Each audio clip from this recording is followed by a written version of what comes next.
Alright, today we're going to be putting on these R1 Concepts rotors right here. Performance, big upgrade. These brakes are amazing. Check that out. Looks really nice, stylish, better braking, ceramic.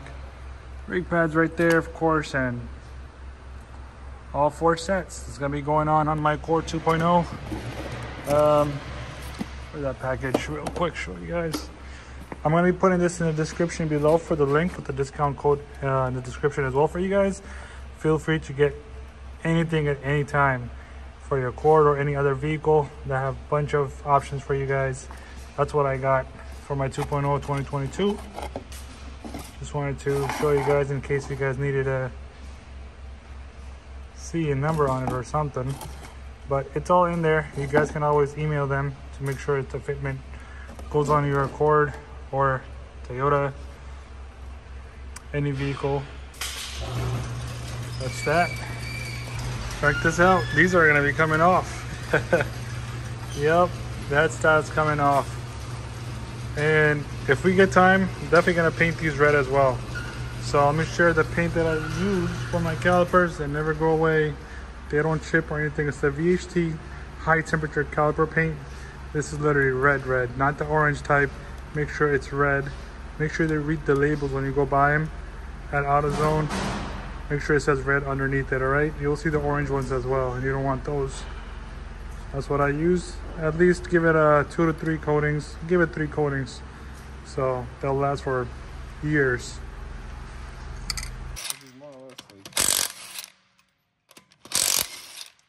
And that's how it looks right now. But I'll show you guys on the other side without the wheel being on. Show you guys how it looks, but it also definitely stands out big time already. Pretty fire. And we didn't have enough time for the calipers because the weather is freezing also and snowing out there. So not a good idea. I'll make a separate video on that. For the rear brakes, you have a connector on your rear actuator. I like to unplug these. There's a little tab inside the connector that you pull up on with a pick. So I'm gonna grab a pick and I'll show you. You can show the inside of the connector. I don't know if I can set this up there. Hold it. Yeah. So if you show like the inside of the connector, there's a little tab. When it's plugged in, you push it underneath it. Pull up on this tab. And once this tabs pull up, you can release it off the caliper. I like to unplug these. A lot of people make the mistakes of taking the caliper off, being forceful with it and throwing it out, you know, off the side like this, and it pulls on this connector and ends up pulling the wires from the connector out, which will cause a lot of lights to come on your dash. Lovely. So, good to know. like I said, be careful doing those connectors. They're very, very fragile. If you're gonna do the brakes, if you can unplug them, unplug them. If not, just be gentle. There you go. It's the back side. I'll show them the side real quick. Here.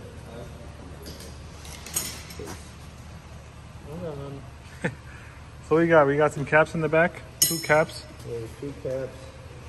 That pops out from the back. There's 2 7mm slider pins that you gotta take out. Slide them in there, crack them loose. Pull them out. Oops, sorry. You should pull right out like that. You can set them to the side. When you install these, you want to lube them back up. That way they slide nicely. They don't seize up. Yep, you want to lube them when you're installing so they don't seize up. Yep. Pretty much. Cool. So then, there's that. Slide right out. And then, the connector that we talked about beforehand. Oh yeah. If you undo the connector, pop it up like that. Can't see it, but yeah. Slide it right off. And then you should be able to slide the caliper off of the pads and set it to the side. So now you could let it hang down there like that. Take the brake pads out. And if you got this kind of system, I recommend getting the job done at a dealership. Yeah. Don't even go to a mechanic shop because they might do a bad job for you guys. You might see a lot of lights on your dashboard. Unless you have the proper equipment, and proper scan tools to do the job, I wouldn't recommend doing your own rear brakes. If you want to do your own, just do the front and let the dealership do the back. Don't touch the back yourself. Either spend $200 or less, or maybe spend another $1,000 or over if you mess it up. So then you got two 17 mil bolts holding the bracket on in the back. Put up those loose. Put them out. And your bracket should come right off.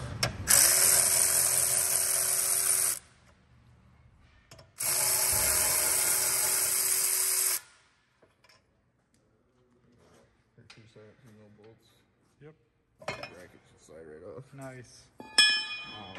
That's the bolts right there, sliding pins, and then the caliper bracket bolts, and those are the caps for the slider pins. Yep. So then you got a screw on this. Depending on how old your vehicle is. Yep. This is brand new. I'm gonna use just a gun with an impact gun with a number 3mm bit on it. This car is a brand new car, so the bolts come right out of it. Oh shit. There you go. So this one screws like that. If your car is rusty or has good weather like Rochester or New York, salt and snow. Yeah, New York City, all that snow and all that salt. I would recommend buying one of these.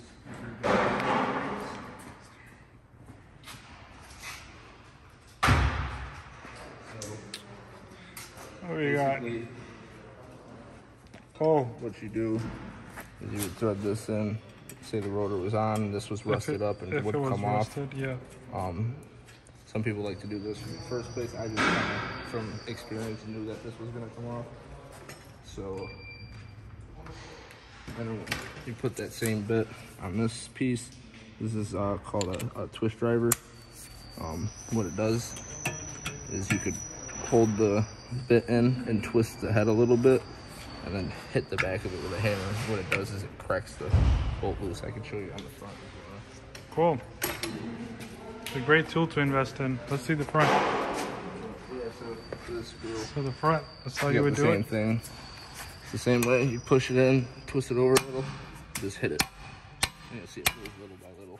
Yep. And then that's how you break the rust free. Nice. So that it comes out. Like I said, these are specialty tools I bought from being a mechanic for so long. But you can buy these at Harbor Freight or any local tool stores like that. They do get expensive. You get what you pay for. Yeah. Don't cheap out on these tools. I mean, if you don't, if you don't have it, you might run into stripping that bolt out and then trying to get it out the hard way. This is just muscle grease. It's spray grease. I like to spray some on the hubs. That way, the rotor, loops to the hub. It doesn't, rust doesn't form in between the hub and the rotor. Yep. Which could cause a vibration, a shaking feeling. If there's too much rust built on the inside of here, it could not seat the rotor flush with the hub, and it could walk. So I like to grease them up. Spray some grease on the hub and the studs. Get all the studs greased so that the lug nuts go on and off nice. Let's go for muscle grease.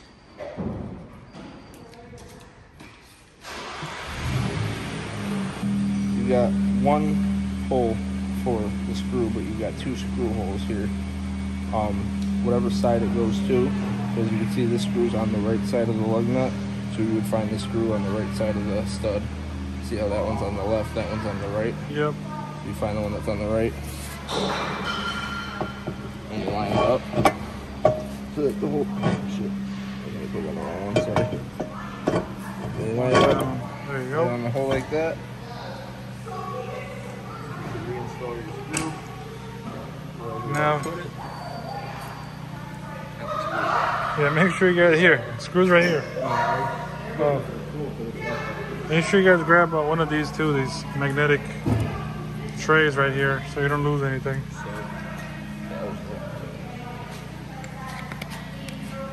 So On the front hubs, these didn't really sit center on this hub. So basically what this screw does is it seats the rotor so that it doesn't rub on the caliper when you put the caliper bracket on, so you can check the clearance and make sure nothing's rubbing or scraping. Some cars will have 2 of them. This car only has 1. For the front rotors, we had to press this on, or if you can, file the inside of the hub out a little bit, just to get the clearance over the hub, because it's a little bit too. We'll show you guys when we get there what we mean by that. We'll show you. So then, this is the part I like to spray the brake cleaner, clean the rotor all off, clean it all up, get all the grease off of it so it doesn't slip. Then take some brake cleaner and a rag, and spray your mounting points for the pads. Clean them up with a rag. Make sure you get in between there. Trying to get all the grease off of here, all the old grease, because we're going to replace it with some new grease. We need some new grease on there now. After a while, this grease tends to, I mean, it is grease, so it takes a long time, a lot of heat. But after a long time, this grease likes to dry up from all the contaminants and stuff it sees. We do recommend like services and stuff on Hondas, but as far as that goes, let's put this one on. And you want to make sure you kind of press that lug nut in so the rotors can actually sit in the back this way. It doesn't rub on the caliper bracket. Yep, so it doesn't rub, the rotors won't rub on the caliper bracket, otherwise you're going to have a really long scratch. Then you just unbolt it, you're good to go. And once that's done, just unbolt that and then just go put the caliper bracket back, make sure it's tight.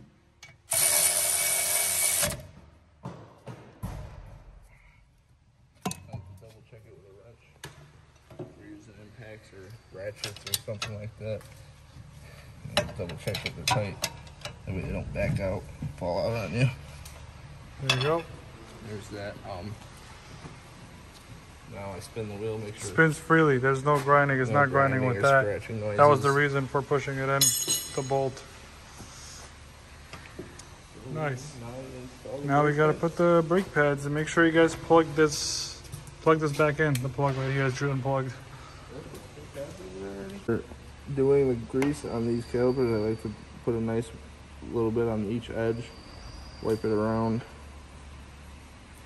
Make sure you get all contact points of the brake pads. So like, get some right here, get some right there. Same for over here, and same for the rear pads. And wipe it around. That way, all even, nice. The back brake pad has an indicator. I would what I like to do is I like to match it up with the old pad. Make sure the indicator's on the same side. Slap it on. As far as the rear brakes go, this rear pad, because this side touches the electronic actuator for the e-brake, we don't put brake grease on the back of this pad. It could cause symptoms of like a smushy brake pedal, or a light brake pedal or soft. So don't lube the back of this pad. Just after you're done lubing the contacting points, slide it into the bracket. And that's only for the rear brakes. Yep, and that's only for the rear. Yeah, for the fronts you could put, for the front, we'll show you. You could put actually for the whole back area, it's fine. Slap them on. I lube the outsides because that's where this contacts with these 2 points on the calipers. Just make sure you don't lube that side because, like I said, it could cause problems. Honda recommends that you don't, so I never have. Make sure you guys don't forget to plug the unit back in. Yep. So now, all you gotta do, line up the holes. Line up the brake calipers. There's 2 notches for the pads on the front that they slide right into. You take your plug, you plug it back in, you'll hear it click. Yep. Hear that click. You know, it's plugged in. I like to give it a little pull on the plastic, make sure it's not going to come right off. You got your 2 slider pins. You want to remember we said to lube them up. Use some lube so it's easy to get out the next time. Just slide it in. Same with this one.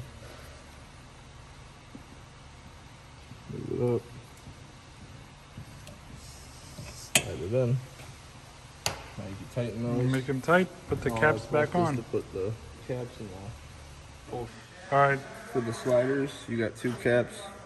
They pop right in. Pretty easy.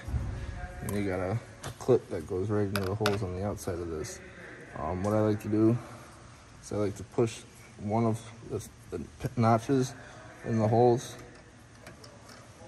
and slide it under like it's supposed to be, and then hold it with your thumb on the top notch. Take a flathead screwdriver and just kind of pry it over until it slips on. After it slips on, you can see that it's on the notches. Give it a little hit to tap it in. Each one, and you're all set. Now, same thing if you have grease.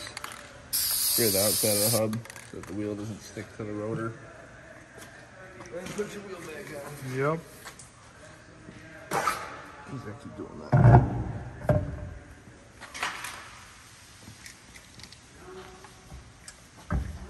So it's done. Looking great. So decide the same thing, you know, 2 sliding painted and the 2 bolts, 17 millimeters, and it comes off, and nothing to unplug in the front, of course, it's only for the rear. And in the front, you want to avoid that grinding on with the caliper bracket. So you want to use the lug nut to push this in so it can sit in perfectly. And then you want to install that and make sure you spin this freely to make sure it's not grinding against the caliper bracket. Once the bracket's on, spin it slowly, make sure it's not grinding. If it is, just put a lug nut on and push it back. But you need that special tool, right? Well, It comes with it? No, this is an accident. For what? The way of pulling the bracket, for seating the rotors back in. I just take I have an extra axle nut. Ah, so it's an axle nut pretty much. I put it opposite of the screw. I take it, and thread it on, tighten it up against the axle nut. And then make that tight and you'll see it going. This side went right on. This side didn't actually have to be pressed on. Yep. But a couple of the other ones did. So there you have it. Just do that to make sure this sit in its place and there's no grinding and stuff like that.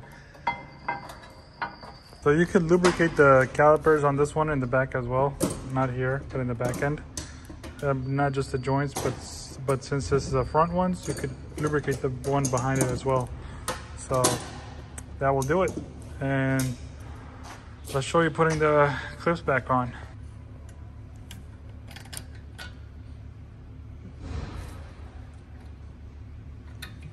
That's that screwdriver. Yeah.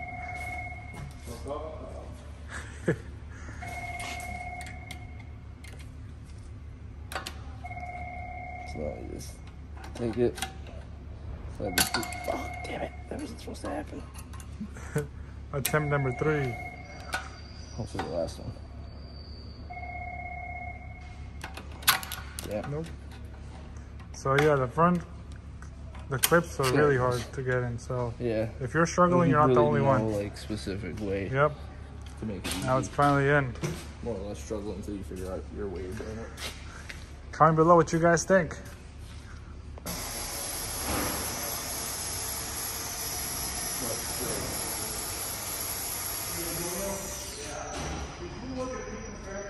And we are done.